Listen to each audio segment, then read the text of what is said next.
Hi అండి, welcome to Viju's vlog. Good morning అండి. 3 days నుంచి వర్షం పడుతూనే ఉంది. బయట అంతా క్లైమేట్ చల్లగా ఉంది. మనం లోపల వేడివేడిగా సేమియా ఉప్మా చేసేసుకుందాం రండి. పెద్ద ప్రాసెస్ కాకుండా సింపుల్గా టేస్టీగా చేసేసుకుందాం. ముందుగా ప్యాన్ పెట్టుకొని అందులో ఆయిల్ వేసుకొని అందులో పోపులు ఇంకా ఆనియన్, క్యారెట్ ముక్కలు ఇంకా అల్లము, కరివేపాకు వేసుకోవాలి. సేమియా ఉప్మా తెలియని వాళ్ళు ఉన్నారు.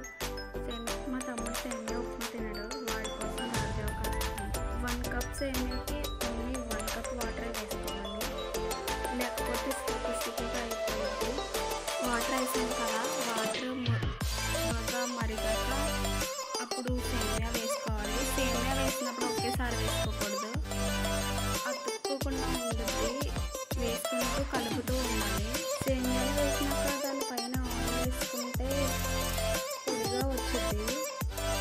ఇప్పుడు రాజుజావ రెడీ అయిపోయింది. సేమియా కూడా రెడీ అయిపోయింది. చూడండి, స్టిక్కీగా లేకుండా పొడిగా వచ్చింది. ఇది చల్లారాకే బాగుంటుంది. టైంకి వచ్చింది మా ఇంటానికి అమ్మాయి స్కూల్కి తీసుకెళ్ళాలని. Thank you for watching. Like, share and subscribe.